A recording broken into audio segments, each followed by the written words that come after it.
Mary Bell committed 2 dreadful murders.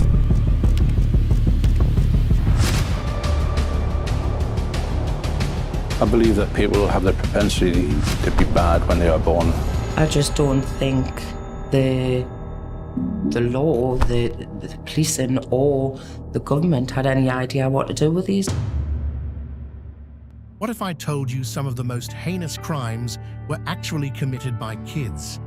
These kids abandoned innocent games and playful moments for far more sinister and unimaginable acts, with some committing their first murder before reaching the age of 10, and others meticulously orchestrating criminal operations that lasted for years. You'd have to wonder, at what age does evil really take hold, and what triggers these extreme behaviors? Join us as we uncover these absurd cases involving kids. Here are the most evil kids in the world. Robert Thompson and John Venables. On February 12, 1993, CCTV footage from the New Strand shopping centre in Bootle, England, captured 2 young boys, Robert Thompson and John Venables, wandering around, casually watching other children. The boys, both just 10 years old, were skipping school, something they did often. That day, they shoplifted small items like sweets, batteries, a troll doll, and a can of blue paint. But their actions quickly took a darker turn. They weren't just stealing. Thompson and Venables were planning something far more sinister. Their plan was simple and horrifying: abduct a child and push them into traffic. But their plans evolved when they spotted 2-year-old James Bulger. James had gone to the shopping center with his mother, Denise, who let go of his hand for just a moment while paying at a butcher's shop. In those few seconds, Thompson and Venables led James by the hand out of the shopping center, and they were caught on CCTV. The boys took James on a long, terrifying walk. They led him over half a mile to the Leeds and Liverpool Canal, where they dropped him on his head, causing injuries to his face. Some passers-by saw James crying, but when asked, Thompson and Venables lied, claiming James was their younger brother, or that they were taking him to the police station because he was lost. No one intervened. Thompson and Venables eventually arrived at a railway line near Walton. Despite the police station being nearby, they continued their cruel plan. They threw the blue paint they had stolen earlier into James's eye, then brutally attacked him, kicking him, throwing bricks and stones at him, and even placing batteries in his mouth. Finally, they dropped a 22-pound iron bar on his head, causing multiple skull fractures. James endured 42 injuries in total, so severe that no single blow could be identified as the cause of death. After the assault, Thompson and Venables placed James's body on the railway tracks, hoping that a passing train would make it look like an accident. Tragically, a train hit James's body, and it was discovered 2 days later by a group of children. A pathologist later confirmed that James had already died from his injuries before the train struck him. The discovery shocked the nation, but what horrified people even more was when police realized the killers were children. The breakthrough came when a woman recognized John Venables from the CCTV footage. Both boys were arrested, and forensic evidence, including paint and blood found on their clothes, tied them directly to the crime. During questioning, Thompson and Venables struggled to explain the sexual nature of the attack. James's shoes, socks, and pants had been removed, and his foreskin had been forcibly pulled back. Although the boys were reluctant to give details, their horrific actions spoke for themselves. The public was stunned by the fact that 2 such young boys could commit such a brutal murder. Both were charged with the murder of James Bulger on February 20th, 1993. They were sentenced to be detained at Her Majesty's pleasure, an indefinite sentence with the possibility of release only if deemed safe. In October 2000, a recommendation was made to reduce the sentence for Robert Thompson and John Venables from 10 years to 8. It was argued that their time in Her Majesty's Young Offender Institution was damaging, creating a corrosive atmosphere for such young offenders. By June 2001, after a thorough 6-month review, the parole board ruled that both boys no longer posed a threat to public safety. Since their minimum sentence had ended in February of that year, they were eligible for release. Home Secretary David Blunkett approved their release on lifelong parole, and within weeks, both boys were set free after serving 8 years in detention. The terms of their release were strict. They were not allowed to contact each other or James Bulger's family, and they were banned from entering the Merseyside area. They were also subject to curfews and had to report to probation officers regularly. If they broke any of these conditions or were deemed a danger to the public, they could be sent back to prison.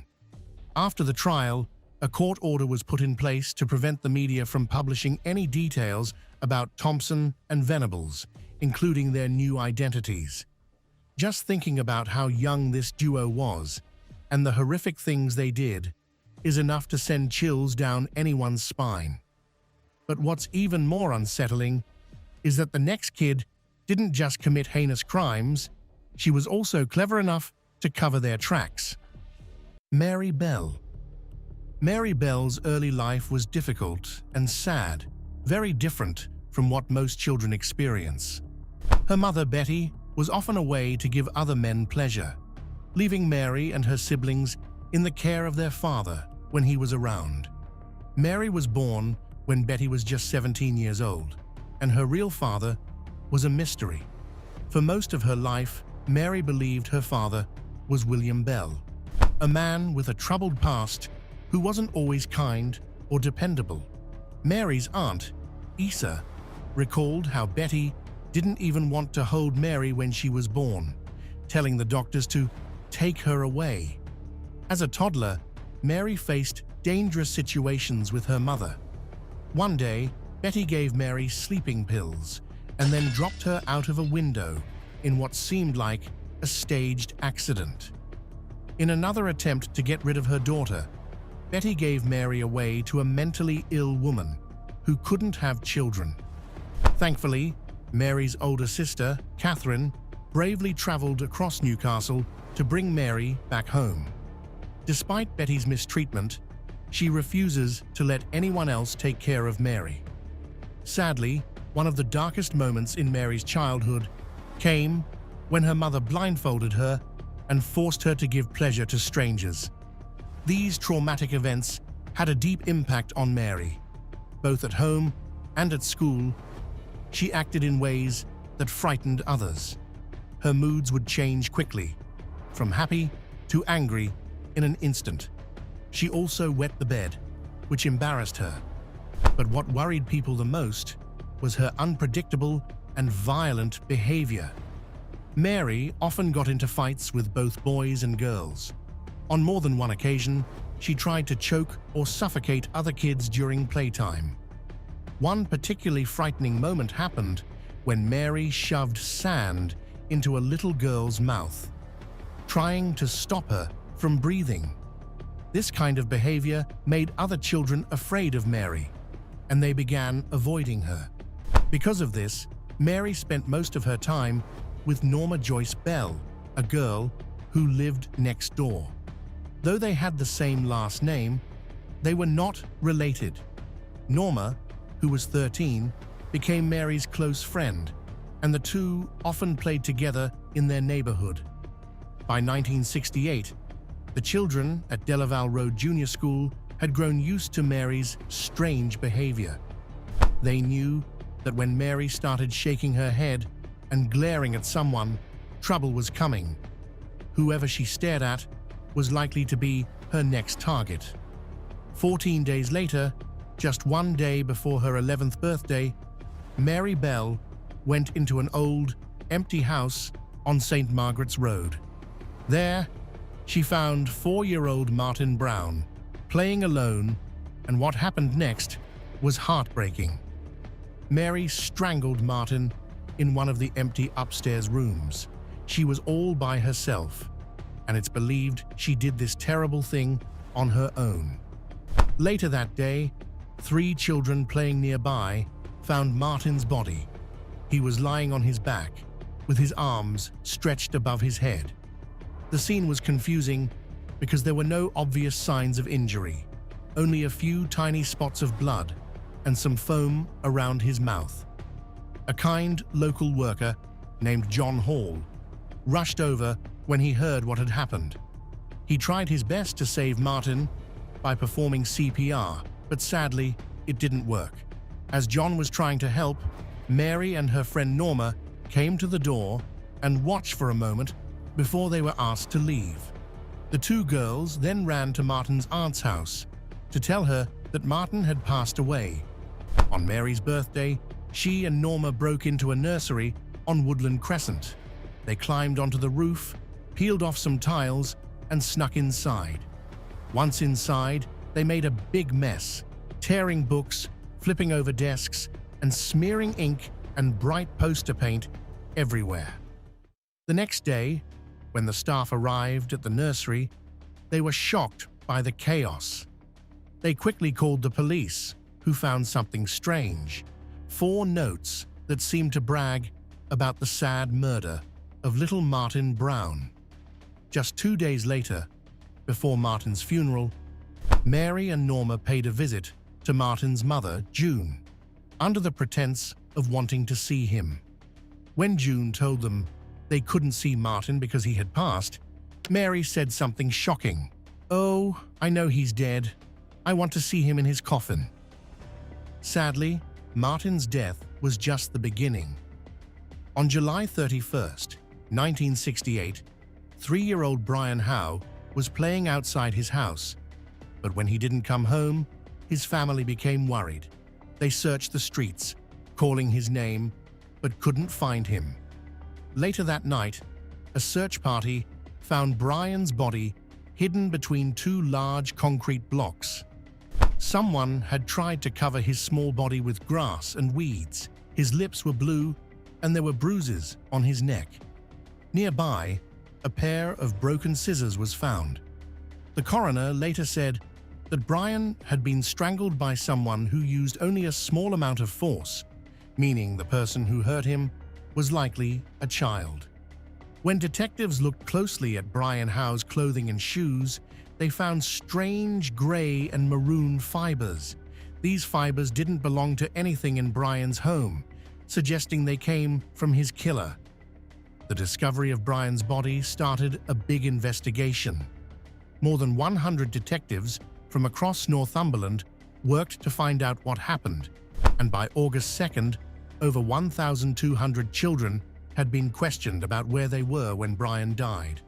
When detectives first talked to Norma, she seemed excited and nervous, while Mary stayed quiet and serious.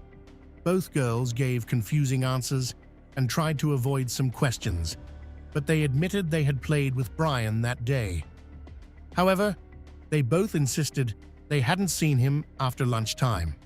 The next day, Mary was questioned again, and she said something odd. She claimed she saw an 8-year-old boy playing with Brian that afternoon, and that the boy was hitting Brian. She added that the boy's clothes were covered in grass and weeds, and that he had a pair of scissors that were broken.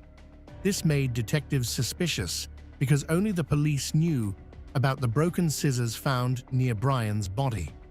Detective Chief Inspector James Dobson began to suspect Mary was responsible for Brian's death.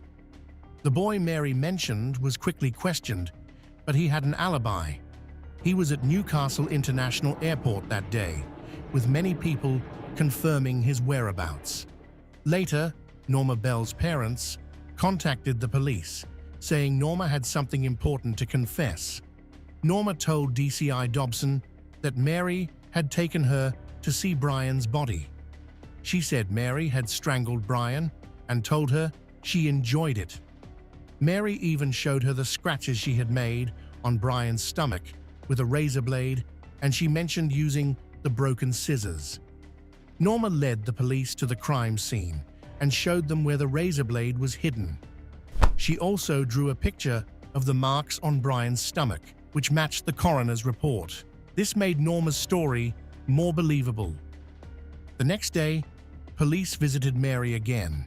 When they asked her about the differences in her statements, Mary became defensive, saying, "You're trying to brainwash me." Later, Norma admitted she had been there when Mary strangled Brian. She said Mary had gone funny and tried to strangle Brian. At one point, Mary told her, "My hands are getting thick, take over." But Norma ran away. Forensic tests on both girls' clothing revealed that the fibers found on Brian matched Mary and Norma's clothes, linking them to the crime. Both girls were arrested.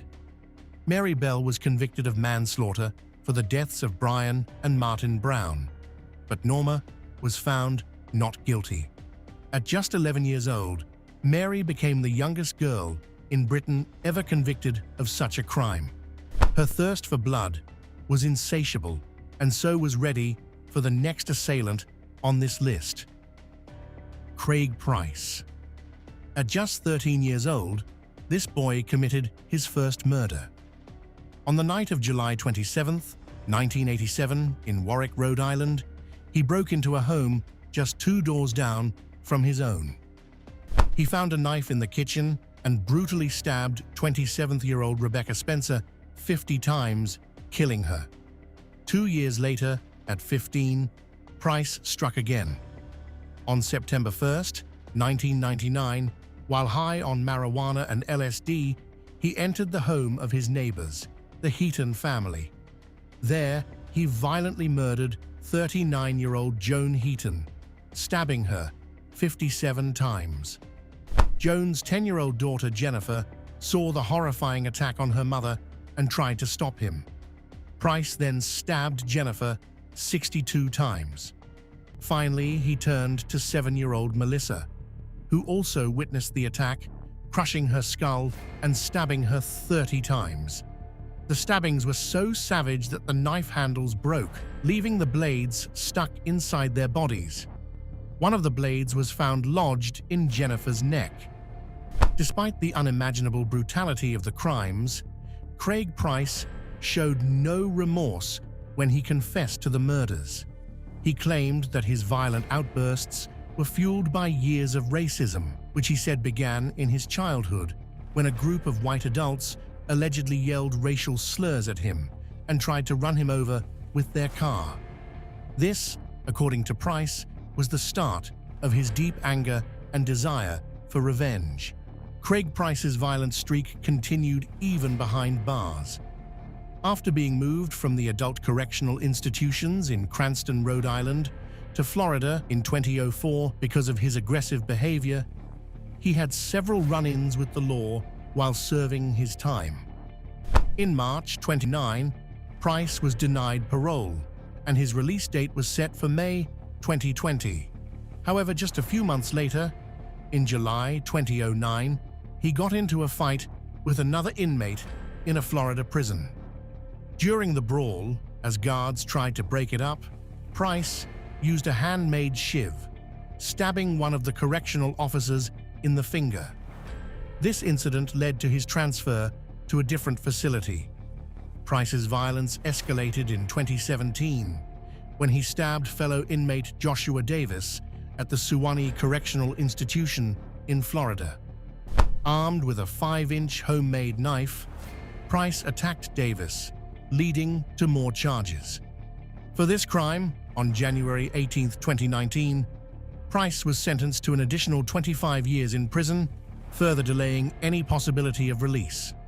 The next case revealed a bold trend that persisted for years. Jesse Pomeroy.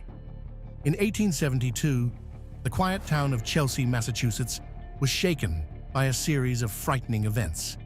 It all started on a cold February day when a 7-year-old boy named Tracy Hayden was found badly beaten and left alone in Powderhorn Hill.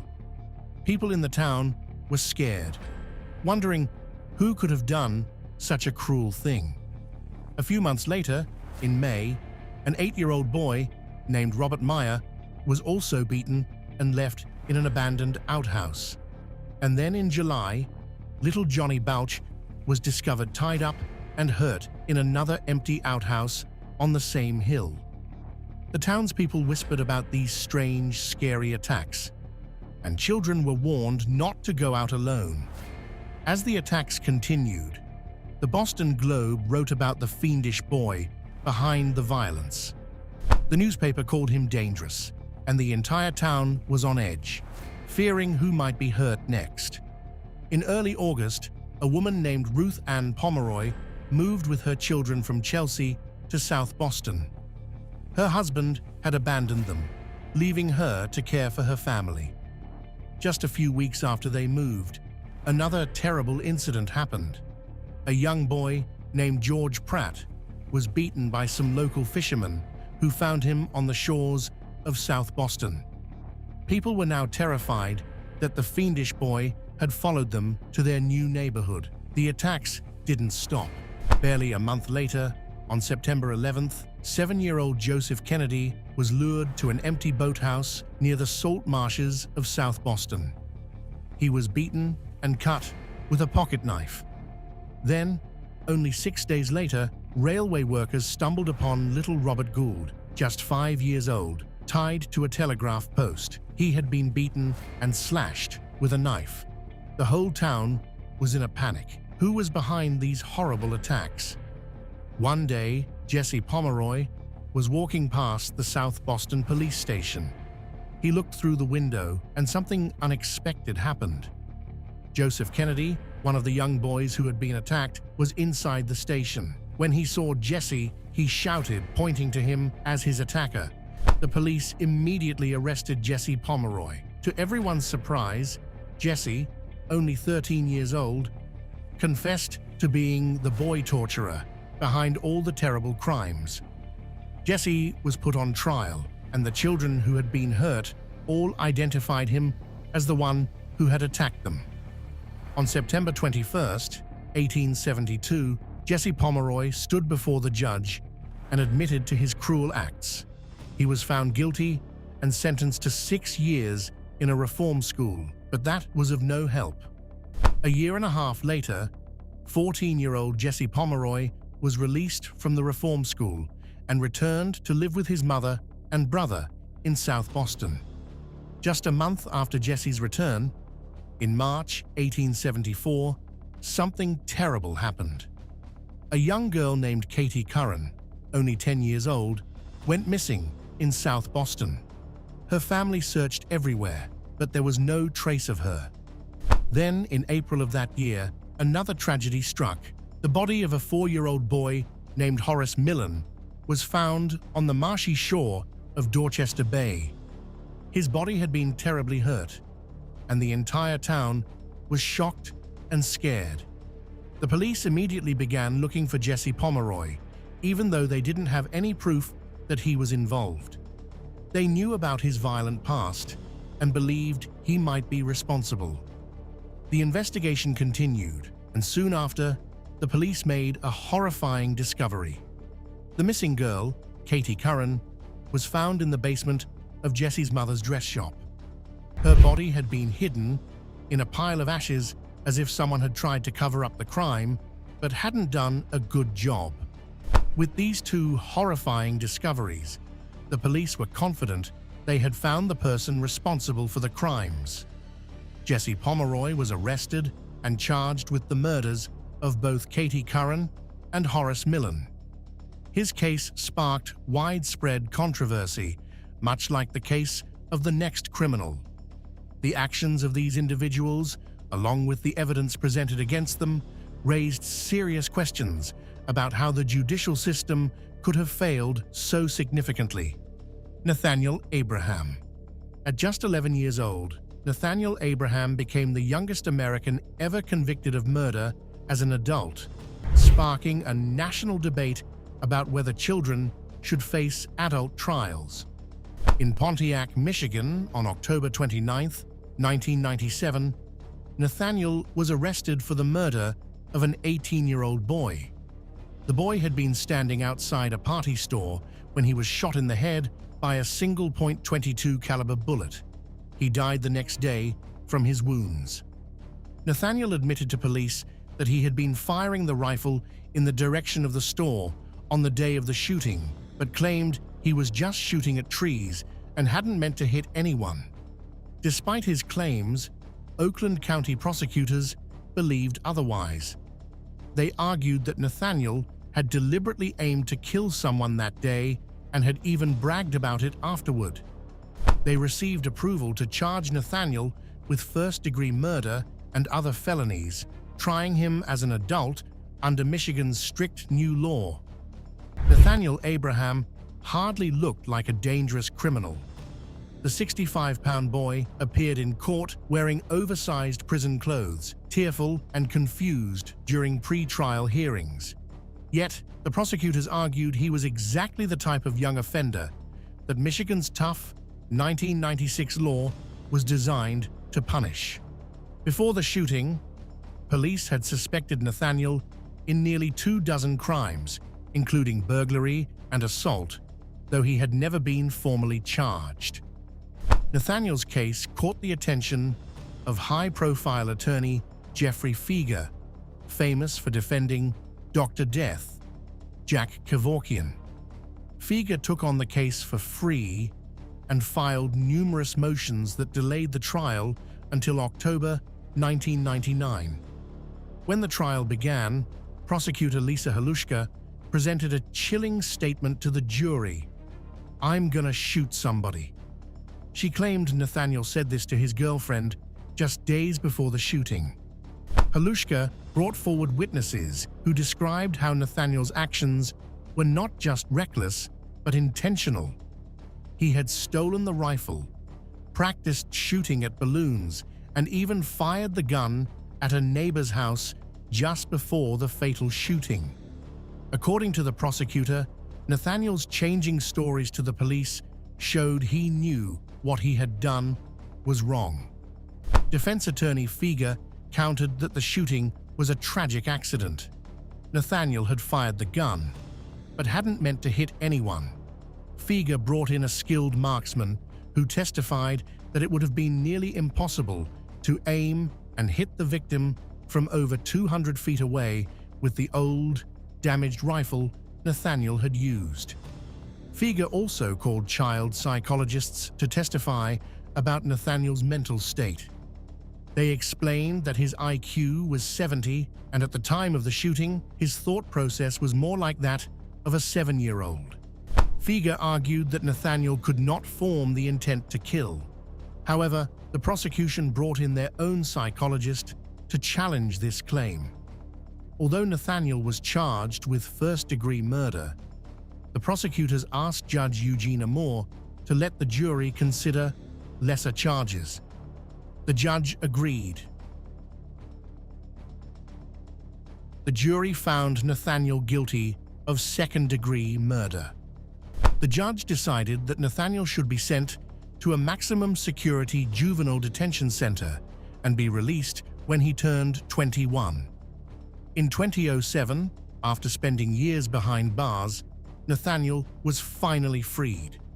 However, his story didn't end there. After his release, Nathaniel found himself in trouble with the law again. He was arrested multiple times for different offenses, ranging from drug possession to serious felonies. Nathaniel has long been entangled in a web of crimes, leading many to believe that his surroundings may have played a significant role in his descent. However, the next young criminal has left everyone puzzled, raising questions about the true influences behind their actions. Eric Smith. On August 2nd, 1993, 13-year-old Eric Smith was riding his bike to a nearby park for a day camp. At the same time, 4-year-old Derek Roby was headed there by himself when both boys crossed paths. Eric saw little Derek and convinced him to follow him into the nearby woods. There, in a moment of confusion and anger, Eric suddenly attacked Derek, assaulting him physically and sexually until he passed. Afterward, Eric ran away, leaving Derek behind. When Derek didn't show up at camp, his mother became worried. She had come to pick him up, but he wasn't there. The police began searching for him, and a few hours later, they found Derek in the woods. A few days later, Eric felt so guilty that he confessed to his mother that he had hurt Derek. His family told the police, and Eric was arrested. The case was very shocking because both Eric and Derek were so young, and people across the country were talking about it. Eric was taken to court, and even though he was only 13 years old, he had to face serious consequences for his actions. Doctors and specialists tried to figure out why Eric had acted this way. They found out that Eric had been bullied a lot because of how he looked, his red hair, freckles, glasses, and ears that stuck out. One doctor thought Eric might have a condition that made him get very angry suddenly, but it was rare for someone Eric's age to have it. Another doctor believed he might have had trouble focusing and controlling his actions. Eric Smith was found guilty of his actions and was sentenced to second-degree murder in a maximum prison for at least 9 years and possibly longer. After spending 27 years there, he was given a second chance and was released in February 2022. Not everyone receives a pardon for the crimes they committed in their youth, just as the next individual faced the consequences of his actions and spent his entire life behind bars. Michael Hernandez. At 14 years old, Michael Hernandez became fixated on serial killers. He spent hours online, reading about their horrifying crimes and lives, growing obsessed with the darkest corners of human nature. What started as fascination soon twisted into a desire to follow in their footsteps. Hernandez's obsession turned dangerous as he began plotting to become a serial killer himself. Unfortunately, though his plans were stopped before he could claim more victims, Hernandez did take one life, his friend and classmate at Southwood Middle School in Palmetto Bay, Florida. On the morning of February 3rd, 2004, Hernandez decided to put his disturbing plan into action. He armed himself with a knife, a pair of gloves, and an oversized jacket before heading to school. He hoped that this day would mark the start of a long and gruesome career as a killer.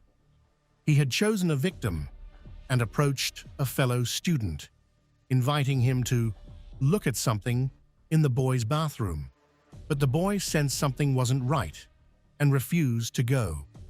Later, he told detectives he felt uneasy about Hernandez's request, a feeling that likely saved his life. But Hernandez was determined. He turned to Jamie Goff, another 14-year-old classmate and close friend. Jamie trusted Hernandez and without hesitation accepted his invitation to the bathroom, unaware of the horrific fate that awaited him. Once inside the bathroom, they stepped into a large, wheelchair-accessible stall. Hernandez asked Jamie to turn around and, without warning, launched a brutal attack. He stabbed Jamie 42 times, plunging the knife into his back again and again. Finally, he slit his friend's throat, leaving him to bleed to death on the bathroom floor. After killing Jamie Goff, Michael Hernandez calmly placed the knife back in his backpack, removed the gloves, and stuffed them beside the weapon. Without showing any sign of what he had just done, he walked back to class as if nothing had happened. It wasn't long before a teacher noticed blood on Hernandez's hands, and around the same time, the school staff found Jamie's body in the bathroom. Shocked and horrified, they immediately called the police. Hernandez was arrested shortly after, and when officers searched his backpack at the station, they found the bloodied knife and gloves. A search of Hernandez's home revealed even more disturbing evidence, a journal with a kill list of people he planned to murder. Chillingly, one of the names on the list was his own sister. Next to each name Hernandez had written the method he intended to use to end their lives.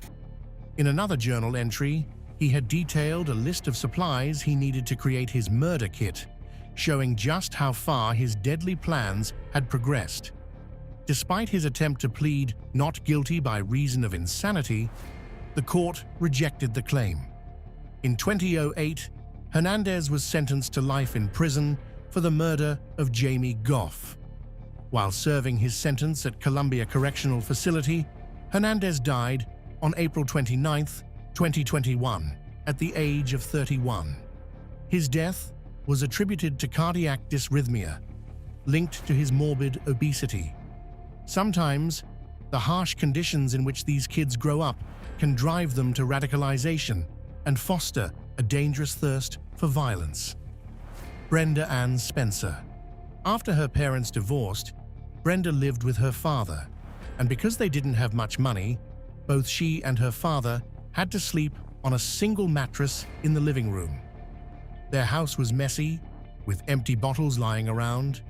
Brenda claimed never to have been loved by her parents and felt neglected. She also revealed that her father did hurt her sexually, and even after telling her mum, nothing was done, but her parents denied these accusations. Brenda wasn't very happy, and she lived right across the street from an elementary school. Brenda was a troubled teenager who struggled with school and often clashed with authority. Some people who knew her said she disliked policemen and even talked about wanting to shoot one to get attention. Although she was talented in photography, winning a prize in a Humane Society competition, she didn't care much for school. She went to Patrick Henry High School, where one teacher would often check if she was paying attention or even awake in class. Later, doctors found out that Spencer had a brain injury from a bike accident, which might have affected her behavior. Spencer called herself a radical and often used the word pigs when referring to police officers. She would cheer when watching the news about cops being killed and talked openly about wanting to do the same. Her classmates found her frightening, and some thought she was crazy. In 1978, Spencer was sent to a special program for troubled students after skipping school too often. The staff there warned her parents that she was suicidal. That summer, she got into trouble for shooting out the windows of Grover Cleveland Elementary with a BB gun and for burglary. However, police reports didn't mention the BB gun during the school incident. In December of that year, Spencer's probation officer arranged for her to see a psychiatrist who recommended she be placed in a mental hospital for depression.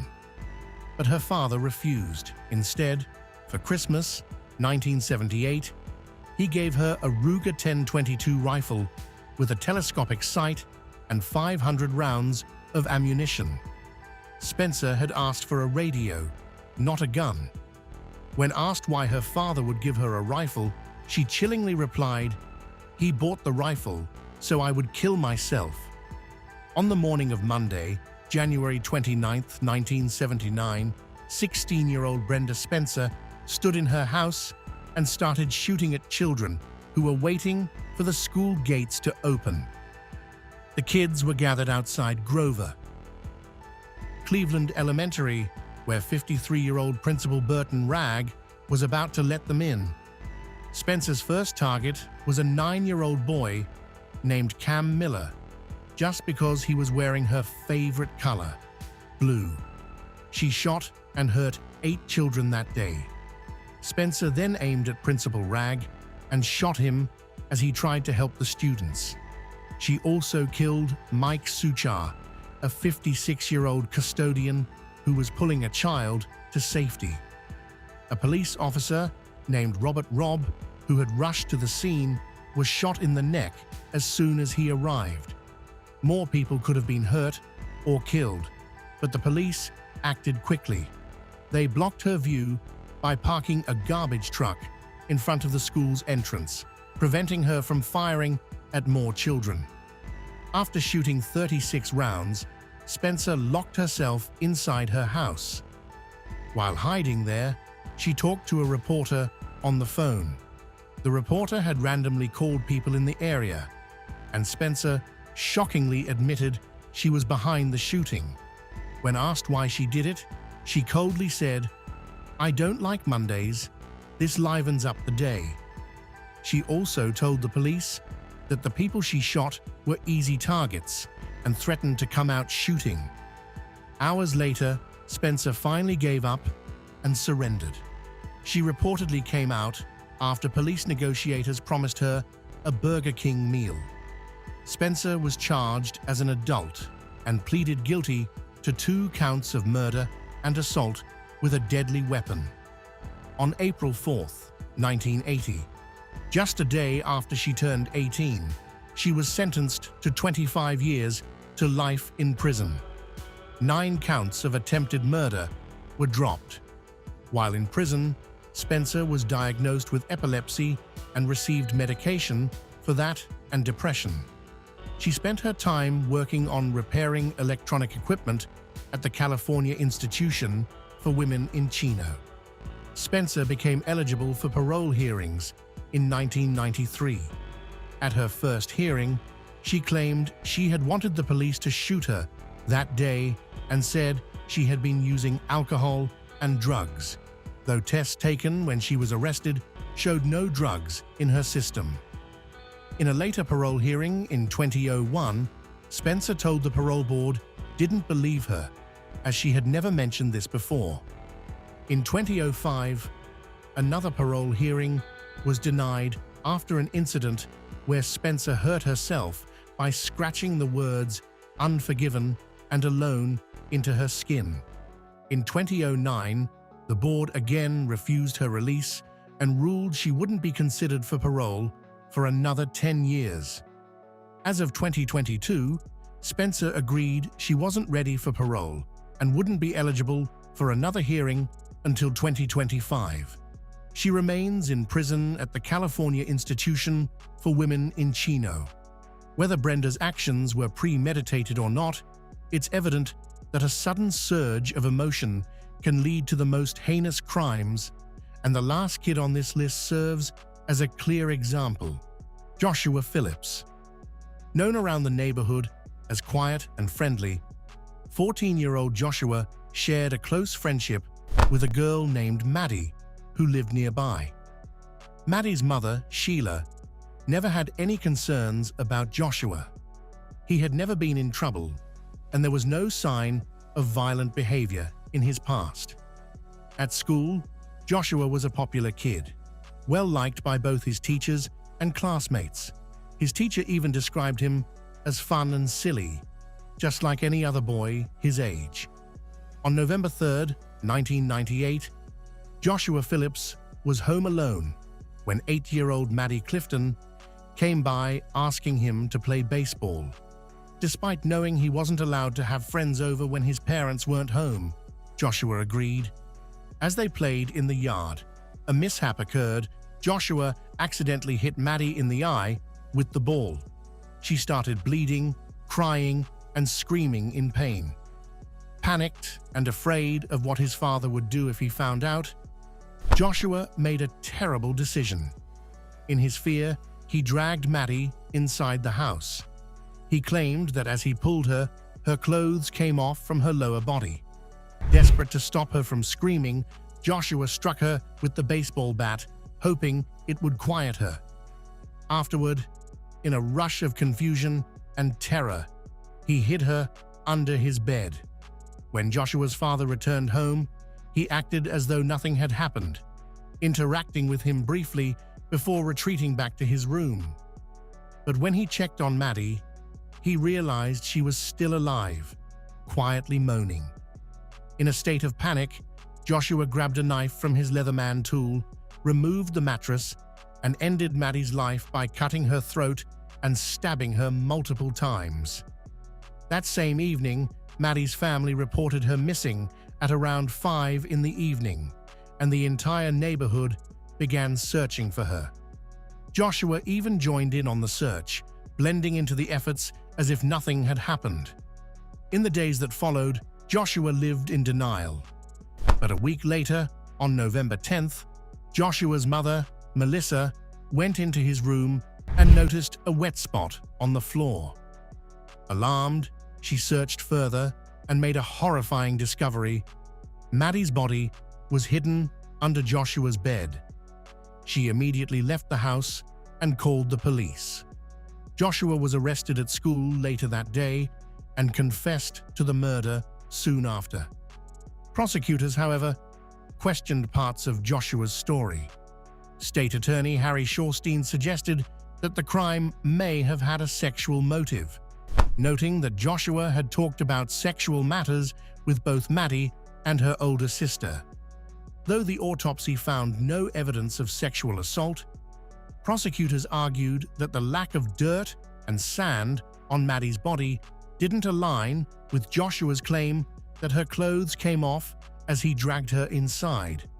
They also pointed out that no blood was found in the backyard or on the baseball, further challenging his version of events.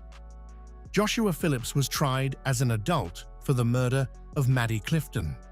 With no witnesses called by the defense, the jury deliberated for just over 2 hours before finding Joshua guilty of first-degree murder. He was sentenced to life in prison without the possibility of parole, as he was too young to receive the death penalty. As of 2024, Joshua remains in the Cross City Correctional Institution. Thanks for watching. See you in the next video.